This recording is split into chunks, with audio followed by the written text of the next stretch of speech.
This is always ready, Matt Cardona, the internet champion and the host of the Major Wrestling Figure Podcast. But there's another podcast I want you to check out, and that is the Crash and Burn Podcast. Check it out every single episode. Make sure you subscribe, comment, like, do all that fun stuff, and you never know.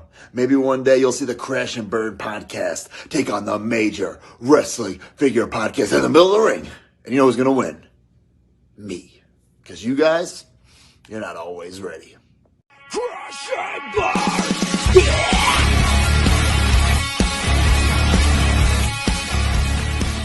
My sweet baby boys, baby girls.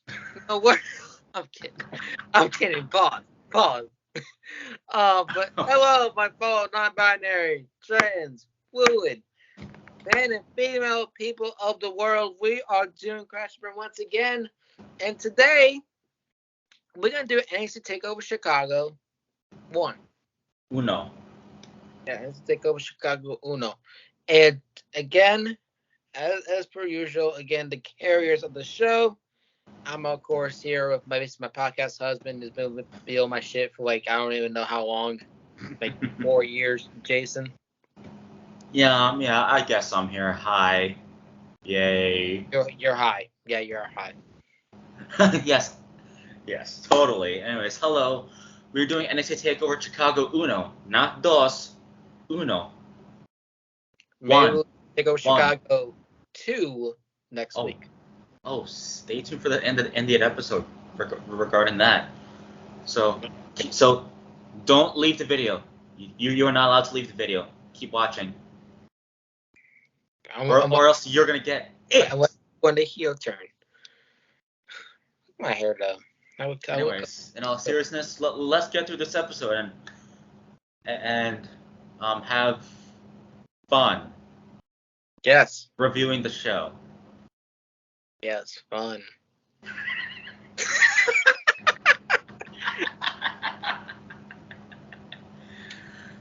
Anyway, match card time. NXT Takeover Chicago. The city where CM Punk is from. And with a lot of violences. Yes, good professional wrestling. Anyways, let's get to Roderick. Strong. Hi, AJ. Defeated Eric Young. Good wrestle, guys. Oh, Eric Young was in NXT. I forgot he was in NXT. And this was a normal singles match. Was this like a pre-show match? It was the first match on the card, actually. Really? Oh, this is where it's not perfect. I don't remember much of this match, but I can't say anything much about it because I don't remember anything. Oh. Yeah, from what I remember, the match was pretty cool. It was alright. Anyway, let's get to the next match. And this match is Pete Dunne defeating Tyler Bate. Yo, was for JR the UK title? JR was in commentary, I believe. I think so, yeah. Yeah, JR was in commentary. Match of the night. Holy shit, I did not expect that match to fucking bang. Because this is my first time looking at NXT UK. And one of my personal matches, always in Takeover, is always this one. Tower Bate and Pete Dunne always deliver when they have matches with each other. And this match was an absolute slapper from start to finish. I think it's under 15 minutes, but the 15 minutes was worth it. Tower Bate, like, what else can we say about him? Like, he's the current UK champion, and he's probably going to be at Rose Collide facing Braun Breaker now. And Rose Collide. Before Pete Dunne now was going by Butch. Like, come on. Like, with Pete Dunne NXT, like, he always been a great technical wrestler and always a great grappler. But as of recently, like, he's just become more of a side character. I want the Bruiserweight back. The problem I have with Butch right now, he needs to bring the Bruiser with him and bring what he made at NXT to WWE. And the thing is pissing me off about it, not because of the name change, is just how he looks. He legit looks like a midget. Get him back to the singlet. Get him back to the boots. Get him back to breaking arms and snapping limbs.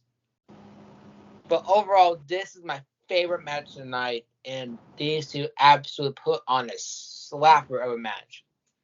So I love this match. All right, next one. Oh yeah, for this match, one of the great matches of this card here. One of the matches that was pretty worthy match of the year. These two put on an awesome one. This is where Pete Dunne's long reign of being the UK champion began. Yeah, he was a champion until NXT Takeover New York. Yeah. Against Gunther. I'm kidding. It's Walter. Anyways, this next match. Asuka defeated Nikki Cross and Ruby Riott. Triple threat match for the NXT Women's title. This is, I don't know how long the Asuka reign was. I mean, was it the beginning or was like the middle of it? But jeez, this match to me was again not a highlight to me. Not because again Asuka won it, but I would again like to see other people win it with Nikki Cross, but I understand why. I really don't understand why. And Asuka again needs to become that dominant person she was at NXT, because what's been really pissing me off is just Asuka just becoming a goof and also becoming a basically a shell of her former self. I want Asuka to be more dominant. I want Asuka to be what she was in NXT when kicking ass. That's the Asuka I want. Are we going to get that? I don't know, with Triple H in charge. I don't know. But I do have faith that it will definitely happen soon. So hopefully with the match with Bianca, Asuka, and Bliss, I think it is, and Control, I think it was called.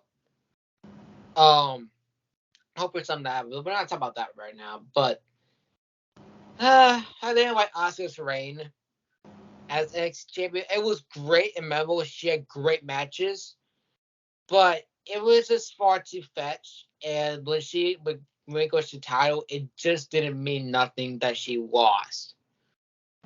But it was again respectable because she would have kept on the undefeated streak. But it wasn't even worth it anyway. Like 2 months later, she lost the streak to Charlotte Flair At WrestleMania. Yeah. I will say this right now. Asuka should have been Charlotte Flair. No one could change my mind. Mm-hmm. Yeah, for this match, it was okay. I mean, it's not really my favorite, but it still was pretty good for what it was. It was okay, but it wasn't really too bad. It wasn't bad at all. It's just, again, like, there's, again, one moment that is later on the show that shaped the show. Mm-hmm. Now let's get to Bobby Roode defeating Hideo Itami. Oh, I believe this. This was the NXT Championship match. Yep, Hideo should have won that shit, man. Dude, again, Bobby Roode's entrances, when he's at NXT, it was incredible every time. It was no, it's wrong. It was absolutely glorious. Glorious, yes, it was glorious. Man, I miss that. I miss those incredible entrances. With Triple H in charge, we get that. We get the glorious, not the dirty dog, not the mustache-looking Rick Rude motherfucker. Yeah, Robert Roode, but Bobby Roode.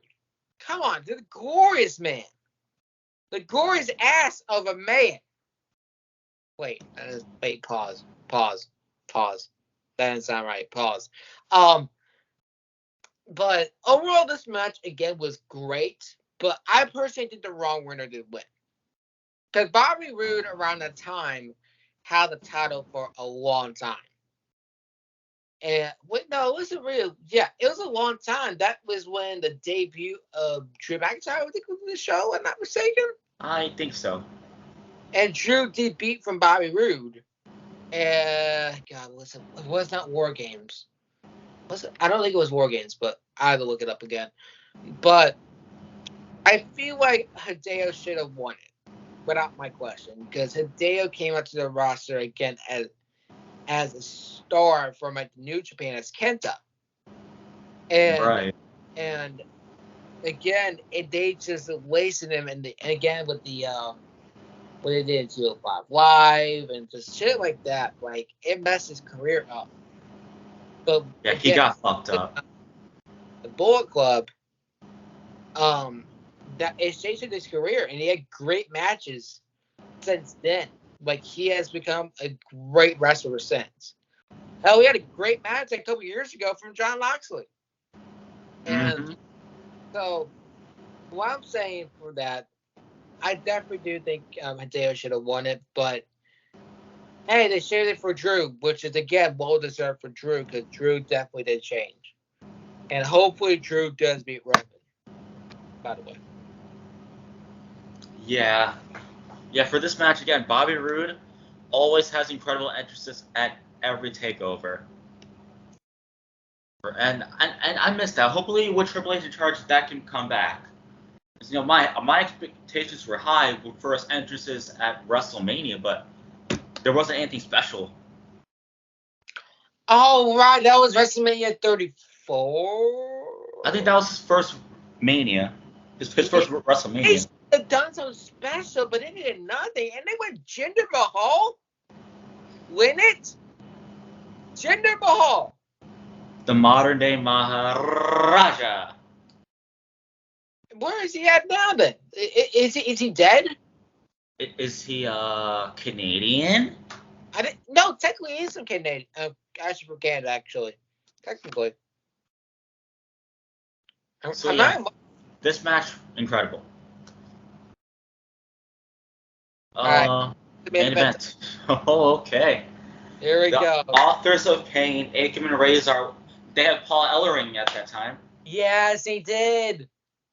Defeated DIY, Johnny Gargano and Tommaso Ciampa. Ladder match for the NXT Tag Team titles. Oh my God. Why don't you go ahead, Lucas? What a fucking match this was, man. Holy shit. This was one of the best ladder matches. I remember Razor went through a ladder with I think, Ciampa. So because Ciampa did something on full Nelson slam for a ladder. That shit was cool. Johnny kept sacrificing himself for Ciampa. And Ciampa got injured in this match. He tore his ACL. But he was able to still fight on to the end. And I guess adrenaline rush, I guess. But, again, Razor, like, again, as I said, they should have been a dominant tag team when it came up to the main roster. But they wasted it with the Messiah bullshit. And I'm not going to get into that. They deserved a lot better. But when they were in NXT with Paul Ellering, they were absolutely incredible because they were like the most scariest tag teams they want to face. No one wanted to face them. No one did.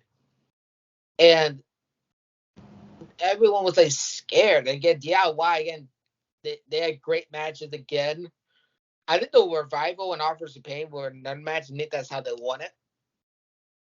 I don't remember TakeOver it was, but near from that, AOP did win and get the ladder, and they're gone. And just when you think the match is going to be over, we get a call up to the main roster for Tommaso Ciampa and Johnny Gargano as DIY. Just when you think you know him, you did not know him. Because Tommaso Ciampa turned heel. And one of the greatest heel turns I ever see on my screen my entire life. I'm not lying to you because no one expected this at all.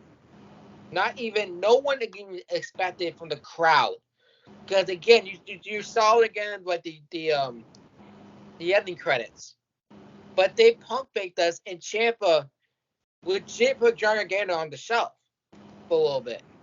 He put him into the screen, and then the air raid crash through some kind of cables, and then Ciampa was out for about 9 months until he came back. I guess Andrade, I believe it was, and attacked Johnny Gargano, and that led to again the rivalry of everyone's favorite NXT rivalry, Tommaso Ciampa and Johnny Gargano. That's what started it all. Oh yeah. But the Takeover Chicago 2 match. Again, we will review that hopefully soon. And again, that match again was incredible. That match in New Orleans when it first started was incredible because Tommaso Ciampa legit got booed out of the building.